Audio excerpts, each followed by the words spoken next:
Welcome to Subhash English school class 7 part second chapter first का हम part second इसमें continue करेंगे। टॉपिक इज हमारा है ओल्ड एंड न्यू रिलीजियंस। अब और भी क्या क्या चेंजेस आए थे, जैसे हमने पहले लैंग्वेजेस के बारे में पढ़ा था, रीजन्स के बारे में पढ़ा था, एम्पायर के बारे में पढ़ा था, टेक्नोलॉजीज के बारे में पढ़ा था। ऐसे हमारा न्यू टॉपिक है ओल्ड एंड न्यू रिलीजियंस। हम यहाँ पे जो भी रिलीजियंस में चेंजेस आए थे उसको हम डिस्कस करेंगे। जैसे it was the during the period is important changes occur in what we call the Hinduism today. उसमें जो सबसे बड़ा चेंजेस आया था वो हिंदुइज्म को लेके आया था। This include the worship of new deities, मतलब नए नए देवी देवताओं की इन्होंने इस टाइम पीरियड में देवी देवताओं की पूजा करना स्टार्ट कर दी थी। Construct temple by the royalty and the growing important of Brahmans and the priest as dominant group in the society. यहाँ पे टेम्पल्स बनाए थे और भी ब्राह्मण्स को ज़्यादा इंपॉर्टेंस दी जाने लग गई थी। जो भी पुजारी लोग रहते थे या फिर जो समिति के लोग रहते थे, जो भी पूजा पाठ ज़्यादा करता था, उनको यहाँ पे ज़्यादा सोसाइटी में इम्पोर्टेंस देने जाने लगे। Their knowledge in the Sanskrit text earn the Brahmans a lot of respect in the society. अब जो संस्कृत लैंग्वेज थी वो सिर्फ ब्राह्मण पीपल थे, उनको ही पता थी, तो उनको सोसाइटी में बहुत ज़्यादा रिस्पेक्ट मिलने लगी। Their dominant position were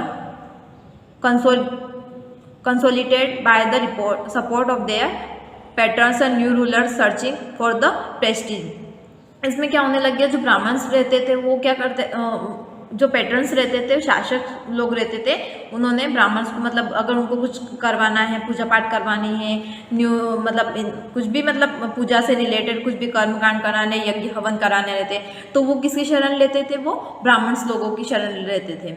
one of the major development of this period was the emerge the idea of bhakti. और सबसे बड़ा जो डेवलपमेंट आया था वो भक्ति ऑफ आइडिया का आया था, आइडिया ऑफ भक्ति का आया था, जिसमें जो अपने अपने तरीके से कोई भी भक्ति कर सकता है। उनको मतलब किसी भी पुजारी की ज़रूरत नहीं होती थी, किसी भी पर्सन की याद में अलग से ज़रूरत नहीं होती थी। वो अपने हिसाब से भक्ति कर सकते थे, किसी भी की भी पूजा पाठ कर सकते थे। Of the loving personal deities, जो भी जिस भी भगवान को वो मानते हैं वो पर्सनली मान सकते हैं, उनकी पूजा कर सकता है ना।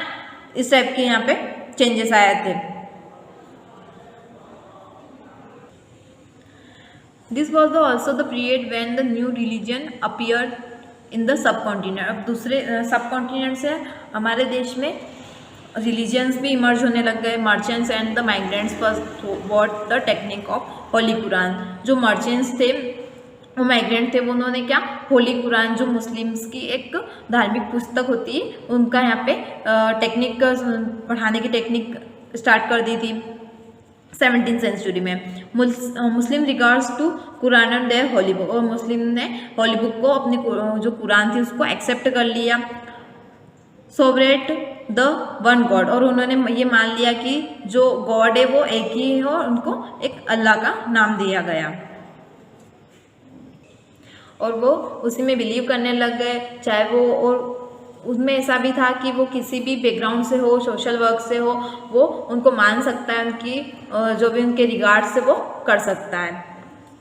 देन अब इसमें भी जो मुस्लिम थे, इनमें भी 2 कैटेगरी डिवाइडेड हो गई। There were the Shia Muslim who believe that the Prophet Mohammad son in law. जो शिया मुस्लिम थे वो Prophet Mohammad son in law को मानते हैं। जो अली थे was the legitimated leader of the Muslim, ये एक लीडर थे मुस्लिम कम्युनिटी के। एंड द सुन्नी मुस्लिम, जो एक सुन्नी मुस्लिम थे, who accepted the authority of the early leader खलीफास। और जो सुन्नी मुस्लिम थे, जो खलीफास के लीडर थे, उनको मानने लगे। तो दोनों में एक अलग अलग अपनी होने लगे कि हम इसको मानेंगे, और इन्होंने जो शिया मुस्लिम थे उन्होंने अलग डिसाइड कर दिया कि हम इनको मानेंगे, और सुन्नी मुस्लिम ने डिसाइड किया कि हम खलीफास को मानेंगे। तो इस तरीके से इन्होंने भी एक अपना आइडिया भक्ति का इस्टेब्लिश कर लिया।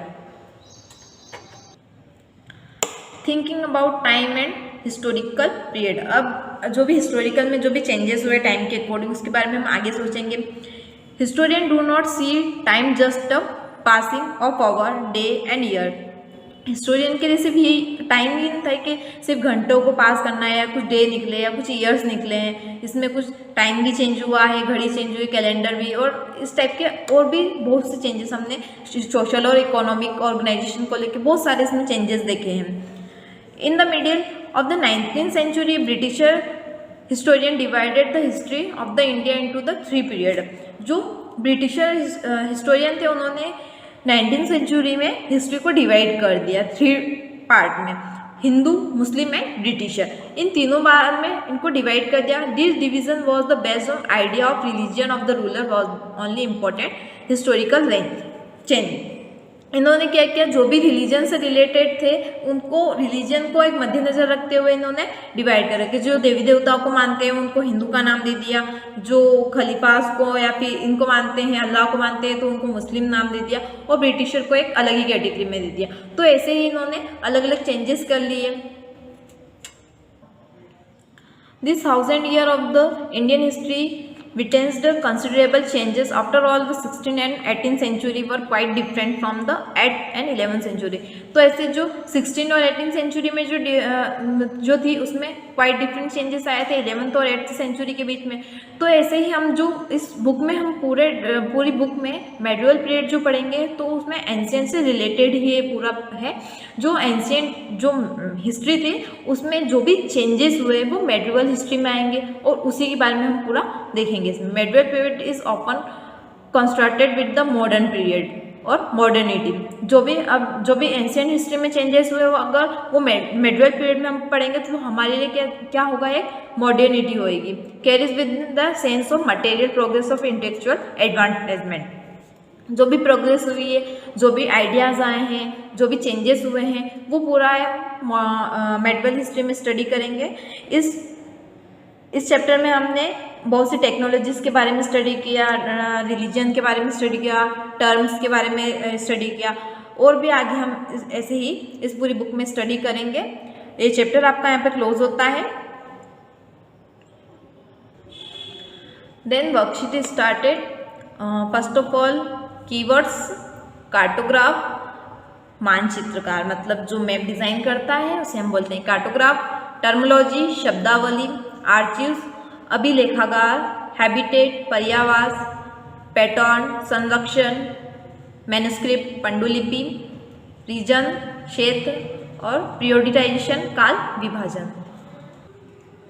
Question first, who was the considered as a foreigner in the past में फॉरेनियर किसे कहा जाता था? A person who was the stranger और who was not part of society और culture was considered as a foreigner, और परदेसी और अजनबी। हम परदेसी किसे पहले ज़माने में किसको बोलते थे? एंशिएंट में जो स्ट्रेंजर होता था, अजनबी होता था, जो सोसाइटी और कल्चर का पार्ट नहीं होता था उसे फॉरेनियर कहा जाता था। In this sense of forest traveller was न फॉरेनियर द सिटी ट्रेवलर। जो फॉरेस्ट ट्रेवलर थे, जो वन में रहने वाले जो लोग थे वो सिटी में रहने वाले लोगों के लिए क्या थे? फॉरेनियर थे। But the two peasant living in the same village were not a foreigner. लेकिन दो कास्ट के अलग अलग लोग जब किसी विलेज में रहते तो वो उनके लिए फॉरेनर नहीं थे। Each other when even though they may have the head of different religion. चाहे वो किसी भी रिलीजन के हो, वो उनमें वो फॉरेनियर नहीं होते थे, लेकिन कोई भी अगर बाहर के विलेज से आता था या बाहर के फॉरेस्ट से भी आता था वो उनके लिए फॉरेनियर होता था। Question number 2, state whether true और फॉल्स। ट्रू और फॉल्स बताना है। First, we do not find inscription for the period after 700 के बाद में हमें कोई भी इंस्क्रिप्शन नहीं मिले थे, तो बहुत सारे इंस्क्रिप्शन मिले थे, इसलिए जो सेंटेंस है फॉल्स है। The Maratha arrested their political importance during this period. Maratha को ज़्यादा इंपॉर्टेंस दिया गया था, तो नहीं, false. Second, next, forest dweller were sometimes pushed out of these lands with the spread of agriculture settlement। तो यस, फॉरेस्ट ड्वेलर ने समटाइम के लिए वो एग्रीकल्चर इस्टेब्लिश करने के लिए लैंड ली थी। नेक्स्ट, सल्तनत सुल्तान गयासुद्दीन बलबन कंट्रोल असम, मणिपुर एंड कश्मीर। तो जो गयासुद्दीन बलबन थे उन्होंने इन स्टेट को कंट्रोल नहीं कर रखा था, तो इसलिए ये सेंटेंस फॉल्स है। Question number 3, filling the blanks. First, dash are the places where archives are the places where are kept. तो आर्चीज में क्या रखे जाते थे, तो मैन्युस्क्रिप्ट रखे जाते थे। तो मैन्युस्क्रिप्ट को हम डॉक्यूमेंट्स या रिकॉर्ड्स भी बोल सकते हैं। B was the 14th century counsellor. तो 14th सेंचुरी के काउंसिलर कौन थे, गियासुद्दीन बारानी थे। Next, where the some of the new crops introduce into the subcontinent during this period. तो सब कॉन्टिनेंट से कौन कौन सी क्रॉप्स आई थी, तो potato, corn, T, coffee and chillies, ये दूसरे कॉन्टिनेंट से हमारे देश में लाई गई थी। Question number 4, list some of the technologies changes associated with this period. क्या क्या टेक्नोलॉजीज में चेंजेस आए थे। Answer is some of the technological changes associated with this period. बहुत सारे चेंजेस आए थे। फर्स्ट ऑफ ऑल है इसमें Persian wheel in irrigation, fire arm in combat, spinning wheel in weaving, new foods and beverage like potato, corn, chilli, tea and coffees. मतलब irrigation के लिए Persian wheel लाई गई थी, है ना, और युद्ध के लिए फायर आर्म्स लाए थे, क्लॉथ बनाने के लिए वेविंग मशीन्स आ गई थी, है ना, और फूड्स जो बाहर के देशों से न्यू फूड्स और ब्रेवेजेस भी लाए गए थे। Question number 5, what were the some of the major religion development during this period. तो इस पीरियड में कौन कौन से रिलीजियस चेंजेस आए थे। Some of the major religious development during this period were as follows. First of all इसमें people started worship of new deities, देवी देवता की पूजा करना स्टार्ट की थी। न्यू डेथिस जो भी थे वो मानते थे, उनकी पूजा करना स्टार्ट कर दी थी। Ruler help in the construct of temple, जो रूलर्स थे उन्होंने टेम्पल्स बना दिए थे। Importance of Brahmans, prestige, class group, और जो ब्राह्मण और जो पुजारी लोग थे इनकी जो क्लास को बढ़ावा दिया गया था। Sanskrit became the language of learned Brahmans and were patronised by emperor. जो ब्राह्मण थे उन्होंने संस्कृत भाषा को सीख लिया था, और जो भी एम्परर थे वो किसको, ब्राह्मण को ज़्यादा बढ़ावा देने लग गए थे। Next, merchant and migrant brought Holi Quran with them. और जो बाहर से मर्चेंट वगैरह आए थे उन्होंने मुस्लिम्स के लिए होली कुरान बुक को लिया था। आइडिया ऑफ भक्ति emerge among the all people, सभी में आइडिया और भक्ति डाल दिया था कि अपने हिसाब से कोई भी पूजा पाठ कर सकता है। Question number 6 is in what way has the meaning of the term Hindustan change over the century. तो हिंदुस्तान टर्म का जो मीनिंग है कैसे कैसे किस किस सेंचुरी में कैसे कैसे चेंजेस हुआ। The term of Hindustan has changed over the century in the following way. First time 13th century में जो चेंज किया था मियाजी सिराज ने चेंज किया था। जो हिंदुस्तान टर्म है उनको बताया था, जो एरिया था Punjab, Haryana and land between Ganga and Yamuna, वहाँ तक का जो एरिया था उन्होंने उस टाइम पे 13th सेंचुरी में हिंदुस्तान बताया था। जब पोएट अमीर खुसरो आए थे तो उन्होंने 14th सेंचुरी में इसको अलग से चेंजेस किया था। इन द 16th सेंचुरी में जब बाबर आए थे तो उन्होंने geographical fauna and the culture of the inhabitants of the sub continent. और जो 16th सेंचुरी में जो बाबर आए थे तो उन्होंने जो जोग्राफिकल फौना और कल्चर थी उसके हिसाब से उन्होंने हिंदुस्तान टर्म को चेंज किया था। Important point is that the term of Hindustan did not carry the political and national meaning. और उस टाइम पे पॉलिटिकल और नेशनल मीनिंग नहीं मिला था जैसे आज मिला हुआ। आज हम इंडिया को कैसे, हिंदुस्तान को कैसे जानते हैं, जो इंडिया है इसको पॉलिटिकल भी और नेशनल भी मीनिंग मिला हुआ है। Question number 7 is how are the affairs of the jatis regulated. अब जातिस को कैसे ही रेगुलेट किया था। Answer is the affair of the jatis were regulated in the following way. First of all इसमें jati were grouped or divided as per their family background and the occupation and their family carry on. People had to accept this rules. जो भी जाति का family background होता था, उनका occupation जो होता था उसके हिसाब से उनको जाति में डिवाइड किया जाता था। Jati were the subcaste as per the power of influence and resources control by the member of jati. जो भी जाति के मेंबर होते थे उनको जाति में सबकास्ट बनाए थे और उसकी पावर को इन्फ्लुएंस किया जाता था, कंट्रोल में रखा जाता था। एंड असेंबली और group of the Elder was the responsible for the enforcing this regulation. और जो भी ग्रुप्स के जो एल्डर्स थे वो रिस्पॉन्सिबल होते थे, जो भी उनको चेंजेस लाने थे, रेगुलेशन में जो भी चेंजेस लाने थे उसके लिए वो रिस्पॉन्सिबल थे। और इससे सारे मेंबर्स मिलकर एक जाति पंचायत को बनाते थे और इन सभी मेंबरों को एक जाति पंचायत बोला जाता था। हाउएवर द जाति और caste of the one are the vary from the other area of the many aspects. और भी अलग अलग कास्ट के अलग अलग जाति को बना के उनके ग्रुप्स को डिवाइड किया जाता था इसमें। Question number 8 is what does the term pan region empire mean. अब पैन रीजन एम्पायर मीन क्या होता था? By answer is by 780 many regions of the Indian subcontinent already possess the distinct geographical dimension and their own languages and cultural characteristics। इसमें क्या होता है, जो 780 में जो हमने देखा था, जो भी रीजन्स आ गए थे, जो भी बाहर के देशों से, हमारे बाहर के सब कॉन्टिनेंट से जो भी चेंजेस आए थे, वो जियोग्राफिकल डायमेंशन की दृष्टि से हम देखा जाए तो उसमें कल्चर में चेंजेस आए थे, उसके जो लैंग्वेजेस में चेंजेस आए थे।